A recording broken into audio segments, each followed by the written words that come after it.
Assalamualaikum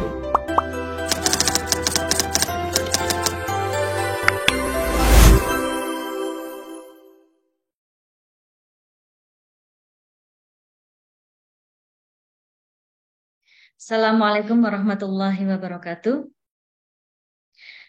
Alhamdulillahilladzi arsala rasulahu bil huda wa dinil haq liyudhhirahu 'ala dini kullih walau karihal musyrikun. Asyhadu an la ilaha illallah, asyhadu anna Muhammadar Rasulullah. Allahumma shalli ala Muhammad wa ala alihi wa ashabihi ajmain.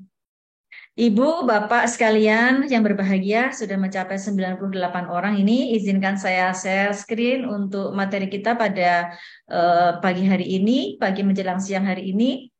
Alhamdulillah, untuk beberapa waktu lalu saya berkesempatan meneliti manuskrip-manuskrip yang ada di Aceh.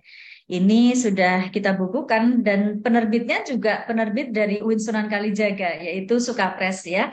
Alhamdulillah penjualannya cukup bagus, itu sudah dijangkau juga oleh toko-toko online di Malaysia. Bukan iklan ini, tetapi saya ingin memasyarakatkan hasil temuan yang sudah saya tuliskan tersebut. Saya beri judul yaitu Sisi Lain Nuruddin Araniri, Kritik Filologi Spiritualitas Nusantara. Kenapa sisi lain ya teman-teman? Karena sebetulnya orang hidup itu punya banyak sisi. Mungkin sekali kita di forum-forum webinar bisa kelihatan garang gitu ya, tapi ternyata di sisi lain di rumah misalnya dia menjadi seorang ayah atau seorang ibu yang sangat lembut kan begitu. Kadang-kadang kita terlihat wajahnya seperti ini, tetapi pada kesempatan yang lain punya wajah yang berbeda. Maka untuk pembahasan kita tidak menafikan bahwa Nuruddin Araniri itu adalah seorang yang hebat, tetapi kemudian dalam jejak intelektual pada manuskrip-manuskrip tertentu kita menemukan sisi lainnya. Nah, itu kira-kira sebagai gambarannya. Ibu, Bapak, Mbak, Mas sekalian yang bergabung di forum ngasah ya, ngaji naskah pertama ini. Jumlah penduduk Indonesia kan 270,20 juta jiwa menurut hitungan 2020. Yang sekarang berapa saya belum update lagi. Sebanyak itu ada 87%-nya beragama Islam. Dan itu tidak terkonsentrasi pada satu wilayah Ibu Bapak, melainkan menyebar gitu. Dari ujung barat ke ujung timur. Nah, kalau dari sini saja tentu kita berpikir, mesti nggak kemudian dengan langkah mudah Islam bisa tersebar begitu rupa di seluruh Indonesia, di seluruh Nusantara. Pasti ada upaya-upaya itu. Dan di dalam berbagai penelitian ditemukan bahwa Islamisasi itu memang dilakukan, diantaranya melalui karya sastra atau karya-karya intelektual yang bercorak sastra. Sehingga Profesor Hamamah mengatakan bahwa sastra pada masa lampau itu menjadi sebuah sarana yang efektif untuk melakukan Islamisasi di Indonesia. Unsur-unsur sastra dalam hadi ini ya sangat banyak, pada masa lampau sangat kental, dan tidak hanya pada persoalan keindahan, tetapi sastra itu memang tercipta indah, tetapi intinya adalah banyak hal, diantaranya sejarah, kemudian pemikiran-pemikiran penting, dan sebagainya. Nah, ketika kita melihat di Aceh, Ibu Bapak, Aceh memiliki kedudukan yang sangat penting dalam sejarah Indonesia. Ini tidak terbantahkan bahwa Aceh memiliki khazanah intelektual keagamaan yang mapan dan kaya. Pada waktu itu saya beberapa kali ke Aceh, memang di sana banyak sekali kita temukan naskah-naskah lama ya yang menjadi basis intelektual keislaman di Indonesia. Pada bulan yang lalu saya dengan Bu Dr. Labibah juga menguji Kepala Perpustakaan Lok Aceh ya, yang menyebutkan ada banyak sekali peninggalan-peninggalan intelektual berupa naskah di sana. Dan teman-teman sekalian, karya tasawuf yang paling dominan dan menjadi madhab kerajaan telah ditulis oleh Ibu Baroroh ya, bahwa pada masa lampau sekitar abad ke-16, 17, dan 18, karya-karya tasawuf itu sangat dominan. Naskah-naskah itu, Ibu Bapak sekalian, tidak menunjukkan pandangan yang seragam, melainkan menunjukkan kehidupan masyarakat yang berbeda-beda atau heterogen ya. Mereka ternyata kalau kita membaca naskah itu lebih jauh, tidak selalu berada dalam harmoni kehidupan beragama. Nah, ini poin pentingnya dulu dari persoalan bahwa tulisan-tulisan intelektual masa lampau itu merupakan sebuah wacana, tetapi sekaligus merupakan praksis keagamaan. Nah, selanjutnya kita perlu melihat bahwa pada masa Islam itu berkembang di Indonesia, terdapat 4 tokoh yang sangat berpengaruh. Ini sudah banyak tulisannya, tapi saya kemukakan di sini supaya runtut ya cara berpikir kita. Yang pertama adalah Hamzah Fansuri, kemudian Syamsuddin As-Sumatrani, berikutnya adalah Nuruddin Araniri, dan diikuti oleh Abdurrauf Asinggili. Dalam hal ini, melalui karya-karyanya kita bisa melihat Nuruddin Araniri berbeda dengan pandangan Hamzah Fansuri serta para pengikutnya. Perbedaannya apa? Nah, ini yang di tengah. Hamzah Fansuri berpandangan bahwa Tuhan itu sama dengan hakikat zat dan alam seisinya. Tasawuf dalam pengaruh Ibnu Arabi, ya, banyak tulisan mengarah ke sana. Dan Nuruddin Araniri anggap Nuruddin Araniri ya, bukan anggap saya sebagai peneliti, menganggap bahwa Hamzah Fansuri itu sama dengan Zoroaster, Brahmana, Panteistik, Qadariyah, Mu'tazilah, mempercayai kekekalan Tuhan. Dan tulisan-tulisan Hamzah Fansuri menurut Nuruddin Araniri itu, Tuhan itu seolah-olah hanya wujud sederhana. Kesimpulan Nuruddin Araniri begitu. Nah, karena Nuruddin Araniri ini dekat dengan istana pada masa itu, maka Araniri menjadikan Aceh sebagai benteng kekuatan Islam. Bahkan ia menjadi Syekhul Islam kerajaan ya, Ibu Bapak sekalian. Kita tidak bisa memungkiri bahwa Nuruddin Araniri itu merupakan tokoh intelektual yang sangat kuat. Banyak rujukan menjelaskan beliau selama tinggal di Indonesia itu menulis 26 karya. Ada yang menyebut 29 karya. Tetapi dalam penelitian saya, setelah saya lihat-lihat berbagai macam itu dan saya gabungkan, ada 36 judul. Ya, 36 judul itu barangkali ada juga isinya sama tetapi judulnya berbeda. Atau merupakan sebuah kutipan dari karya yang lain tetapi dikembangkan dengan judul yang berbeda. Totalnya adalah 36 judul yang berisikan tentang iman, Islam, ma'rifat, dan tauhid yang menganggap Hamzah Fansuri itu wujudiyah, yang mulhidah. Pada beberapa waktu lalu, saya juga melakukan penelitian terhadap karya-karya Nuruddin Araniri di Padang. Coraknya berbeda dengan yang saya temukan atau yang saya presentasikan pada pagi hari ini. Siapa tahu Nuruddin Araniri? Untuk ibu bapak yang mungkin belum kenal siapa sebetulnya dia. Hanya sering dengar namanya menjadi sebuah perguruan tinggi. Ya, kalau orang bicara Islamisasi, bicara Nuruddin Araniri dan sebagainya. Baiklah, sedikit saya highlight sebetulnya siapakah Nuruddin Araniri. Nuruddin Araniri mempunyai nama panjang dan lengkap, yaitu Nuruddin bin Ali bin Hasanji bin Muhammad Hamid Araniri Al-Quraisy Al-Syafi'i. Ranah di sini diambil dari kata render sebetulnya, atau kota Ranir ya, pada waktu itu menyebutnya, sebuah kota tertua di Gujarat yang diserang oleh Portugis. Dan kata Hasanji di sini menunjukkan bahwa ia berhubungan dengan keluarga dari Arab. Nuruddin Araniri ini, ibu bapak sekalian, merupakan seorang pembelajar ajaran Al-Ghazali. Dalam buku-buku disebut seperti itu. Dia seorang syekh, tapi sekaligus seorang pujangga. Makanya kenapa kalau orang meneliti karya-karya Nuruddin Araniri, selalu pintu masuknya dari sastra. Karena yang tampak mata terlebih dahulu adalah goresan penanya yang indah gitu. Ia adalah ahli bahasa, bahkan mempelajari bahasa Melayu sejak di Gujarat. Jadi tidak hanya pada saat di Aceh saja dia mempelajari bahasa Melayu, tetapi sejak di Gujarat dia sudah belajar tentang bahasa Melayu. Makanya cepat sekali di sini tinggal nulis, dan nulis. Ketika Ranir, kota yang tadi kita sebut, menjadi kota yang terpuruk, ia kemudian hijrah ke Aceh pada 31 Mei 1637. Dan ia tinggal di Aceh selama 7 tahun. Di situ beliau menulis karya yang saya sebut tadi ada 36, yang berisi ide tasawuf serta sikap dan perilaku muslim. Nah, itu sekilas tentang Nuruddin Araniri. Dari 36 karya itu, tentunya tidak saya baca semua, Ibu Bapak sekalian. Ya, sudah banyak penelitian terhadap karya-karya beliau, tetapi saya memfokuskan pada 3 hal. Yang apa? yang kuat menunjukkan ekspresi tentang sisi lainnya. Tadi saya katakan, mungkin dia orang yang kalau di webinar tegas, tetapi di rumah bisa orang yang lembut, orang yang manja, dan sebagainya. Nah, mungkin pada saat dia sebagai Syekhul Islam itu menunjukkan leadership, ya, menunjukkan apa namanya intelektualnya, tetapi ada ekspresi-ekspresi tertentu begitu yang secara kebahasaan bisa terendus gitu ya. Pekerjaan orang bahasa kan begitu ya. Kalau orang satu berbicara this mean this ya. Orang yang belajar bahasa akan berbicara tentang this mean that gitu, yang jauh yang dilihat. Orang mungkin berbicara tentang apa yang tersurat, tetapi kita berbicara tentang apa yang tersirat. Nah, di sini tiga naskah yang diamati adalah Tibyan. Saya singkat begitu, aslinya adalah Tibyan fi Ma'rifatil Adyan.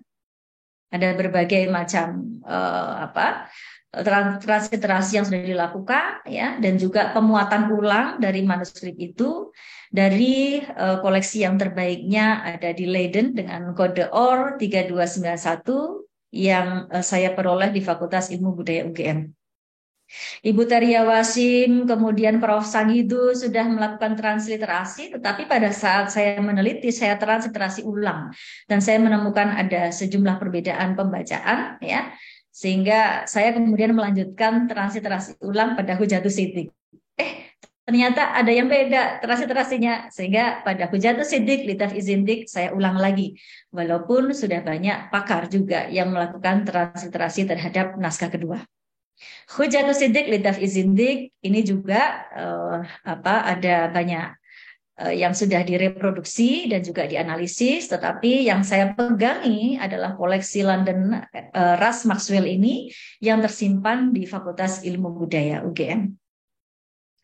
Nah, paling sulitnya adalah ketika saya mencari Fathul Mubin Alal Mulhidin, Ibu Bapak sekalian.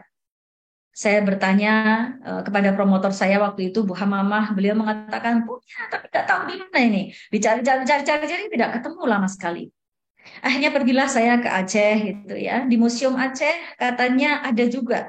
Dicari-cari, tetapi tidak juga ketemu. Kayak namanya penelitian kan harus ada limitnya ya. Masa saya mau nggak lulus-lulus ya, mau menunggu lama sekali, nggak selesai-selesai nih penelitian kita. Nggak ketemu, akhirnya nggak ketemu.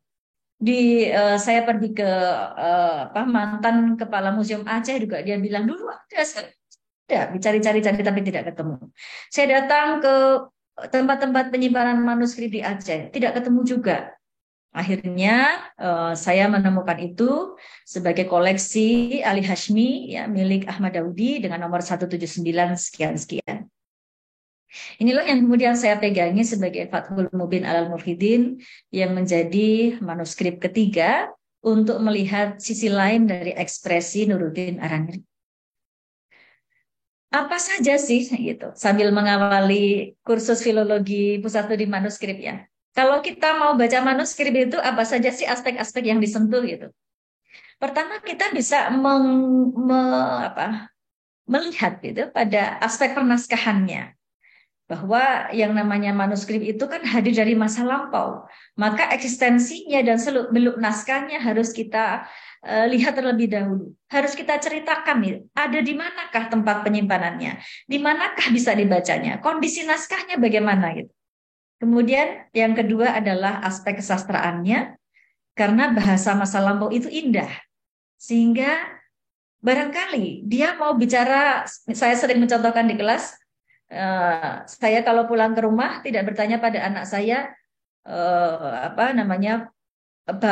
Pak Rofi mana, itu kan nama Pak Rofi suami saya ya, tetapi saya akan bertanya pada yang di rumah, bapaknya Afra mana, muter-muter padahal suami saya punya nama, tapi ada unsur keindahan lain yang supaya tidak to the point, sehingga bahasanya muter-muter dulu. Demi mencapai suatu keindahan, itulah lisensia poetika yang ada dalam suatu karya masa lampau. Nah, bahasa yang digunakan pada masa lampau itu sangat baik, sangat bagus, penuh dengan majas, penuh dengan metafor. Maka aspek itu yang juga disentuh pada saat kita membaca naskah. Dan karena ini adalah kaitannya dengan naskah-naskah yang tercipta pada saat Islam masuk ke Indonesia, mau tidak mau di dalam membaca naskah itu ada aspek keagamaan yang disentuh. Ada persoalan akidah, ada persoalan pemahaman agama, dan sebagainya. Dan yang terakhir yang paling penting untuk kita sampaikan pada generasi sekarang adalah dengan membaca manuskrip, ada aspek perkembangan berpikir yang kita gali atau intellectual history mengenai corak berpikir orang zaman lampau. Sehingga Ibu Bapak sekalian, pada saat saya meneliti itu ada 4 masalah yang saya gali. Bagaimanakah karya-karya itu merupakan sarana efektif untuk proses Islamisasi, ya? Bagaimanakah pernaskahan dan penyuntingannya yang dominan dalam menampilkan pertentangan, ya, dengan sisi lainnya Nuruddin Araniri itu? Struktur narasinya, fakta sosialnya tentang bentuk penentangan yang ada dalam naskah-naskah karya Araniri tadi itu bagaimana? Dan yang terakhir adalah bentuk-bentuk penentangan dan relevansinya bagi kehidupan majemuk di Indonesia. Dibawa dari masa lampau kepada masa sekarang. Nah, memangnya Bu Adik baca terus menyimpulkan? Tentu saja tidak. Kita punya teori dan juga punya metode. Pasti nanti Pak Maharji akan ke sini juga nih. Pasti kita akan dari menjelaskan bagaimanakah teori filologi, bagaimanakah teori interpretasi, ya. Kemudian langkah-langkah mendekati naskah itu seperti apa. Kita bisa mengenal yang namanya kodikologi untuk mendekati pernaskahannya, dan kita juga mengenal tekstologi untuk mendekati isinya. Nah, selanjutnya saya melakukan studi katalog dan pencarian naskah itu baik di dalam maupun di luar negeri. Ini Bapak Dr. Muhammad Wildan, Dekan Fakultas Adab dan Ilmu Budaya bergabung. Saya ucapkan terima kasih sekali karena beliau membantu mencarikan naskah-naskah Nuruddin Araniri sampai ke Jerman. Coba bayangkan, ya. Makasih ya Pak Wildan.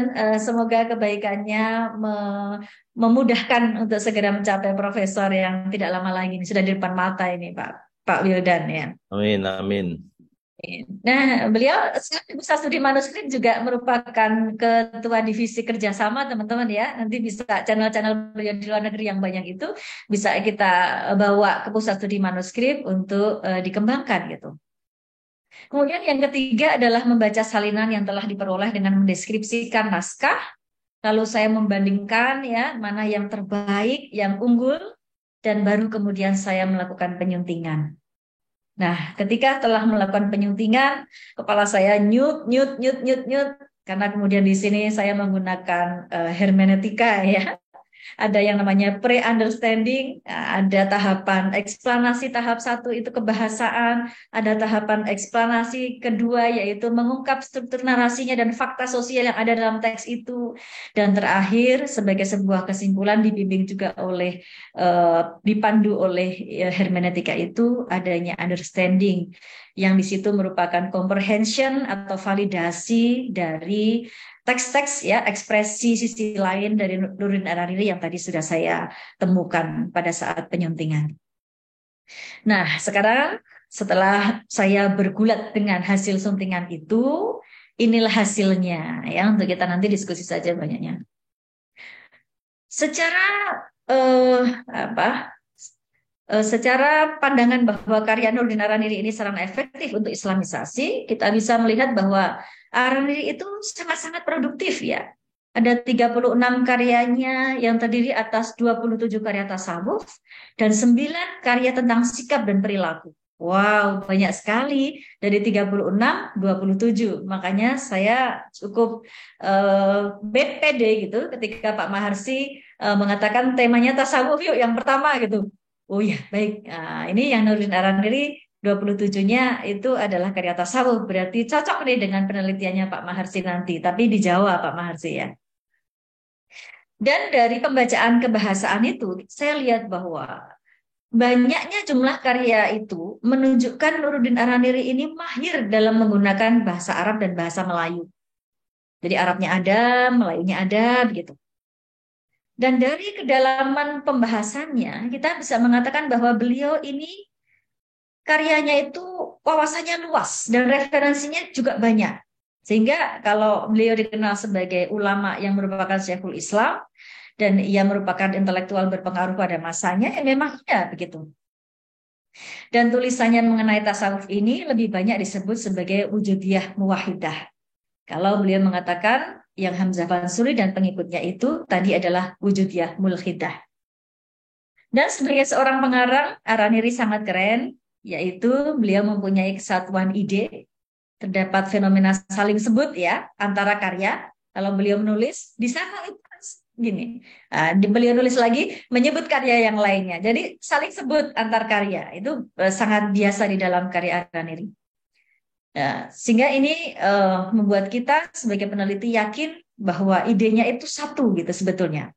Jadi nggak misalnya saya ya, ini S1 sama S2-nya sastra modern gitu. Sekarang ketika S3 saya ke filologi itu kan berarti menyebar ya. Kalau Araneri nggak, dia konsisten gitu dengan satu idenya itu yang menyebar dalam berbagai karangan. Nah, sementara dalam aspek yang lain, Ibu Bapak sekalian, ada yang namanya struktur narasi dan fakta sosial yang menunjukkan ekspresi atau bentuk-bentuk penentangan. Di sini saya melihat ya, sebagaimana yang saya katakan, mungkin kalau kita bacanya sekilas enggak, tetapi kita melihatnya secara deep structure gitu ya, melihatnya secara mendalam. Sehingga kita bisa memperoleh gambaran bahwa beliau memang selalu mengatakan sebagai sesuatu yang paling benar. Ada unit narasi pada ketiga karya tersebut yang menunjukkan fakta sosial adanya anggapan diri itu paling benar, dan pihak lain yang tidak berpandangan dengan beliau itu adalah sesat, salah, dan dolalah. Nah, kemudian ada sedikit ekspresi ini bahwa kita menemukan di unit narasinya pada ketiga karya yang saya sebut tadi, fakta sosial adanya pemilihan diksi yang memuat kekerasan verbal, ya. Yang ini kategori di dalam kajian-kajian kebahasaan masuk dalam kategori penghinaan dan pelaknatan, ya. Nah, kepada pihak lain juga, unit narasi pada ketiga karya tersebut menunjukkan adanya fakta sosial bahwa pihak lain yang tidak berpandangan dengan dirinya ini sudah digolong-golongkan ya. Yang kayak gini itu kafir, yang ini mulhid, yang ini zindik, yang ini kayak majusi, yang ini kayak Yahudi, yang ini kayak Nasrani, yang ini kayak Fir'aun, yang ini ahli bid'ah dan sebagainya. Jadi ada stereotip-stereotip begitu yang sudah beliau tuliskan. Dan ada juga ekspresi sisi lain dari unit narasi itu yang menunjukkan fakta sosial yang lain, yaitu ada semacam punishment atau hukuman kepada pihak lain gitu dengan cara menutup jalan perdamaian. Ya, udahlah, tidak usah berdamai untuk persoalan seperti ini.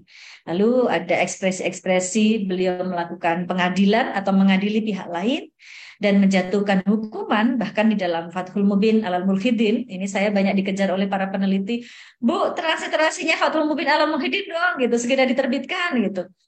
Masih saya simpan ini, masih dikerjakan Pak Yasir untuk diterbitkan. Karena di situ ada ekspresi untuk kalau memang sesat seperti itu, bolehlah ya di di di apa namanya dihilangkan gitu karena memang dia itu salah gitu. Nah, ini ekspresi-ekspresi seperti ini yang kadang-kadang memang kita temukan sisi lain dari orang ya. Dakwah amar ma'ruf nahi mungkarnya itu bagus dan sangat diakui. Karya intelektualnya sangat bagus dan diakui. Tapi di grup-grup WA misalnya ya, kita punya grup WA, kok dia ekspresinya gini ya? Kan ada orang sisi lainnya begitu ya. Selain intelektual tapi ekspresinya di grup WA berbeda. Maka kita juga bisa memahami bahwa orang itu tidak selalu berada dalam satu wajah, dalam satu sikap gitu.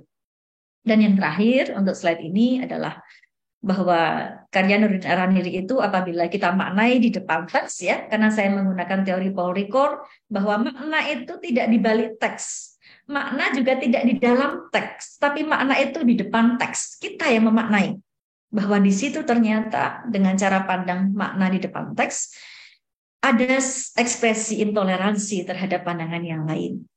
Dan wajah Islam itu tidak selalu ditampilkan dalam rahmatan lil alamin, tetapi dengan intoleransi itu sudah menyebabkan konflik besar yang terjadi, karena di dalam Fathul Mubin alal Muhyiddin juga dijelaskan bahwa konflik besar itu meletup antara pengikut Nuruddin Araniri dan pengikut Hamzah Mansuri. Di sini juga kita melihat adanya persoalan kekuasaan. Teks-teks itu menunjukkan bahwa ada teks-teks keagamaan yang dapat digunakan untuk melakukan tidak intoleransi dari ekspresi kalimat-kalimat perintah ya, ajakan-ajakan untuk melakukan tindak intoleran. Dan juga di sini kita bisa mengambil bahwa ternyata orang itu yang diperlukan adalah kematangan beragama. Karena dengan kita matang dalam beragama akan melahirkan sikap yang mendatangkan manfaat secara sosial serta menciptakan harmoni kehidupan beragama. Jangan bergaul dengan orang-orang yang itu saja. Kita harus berdiskusi, kita harus selalu terbuka dengan pandangan yang berbeda. Kuncinya adalah analisis kritis teman-teman semua. Apabila memang kita melihat semuanya itu dengan cara yang balance, analisis kritis adalah modal kita untuk melahirkan pemahaman yang hakiki atas setiap teks-teks keagamaan yang dipelajari.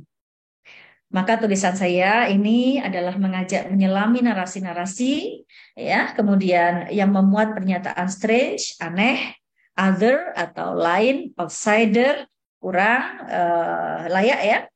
Karena ini ketentuan foto saya sendiri harus digoyang-goyang. Who are not equal atau sesuatu yang tidak sama atau less worthy atau kurang layak. Tulisan ini sekaligus menjadi refleksi positif bagi masyarakat pembaca dalam membangun kehidupan yang harmonis.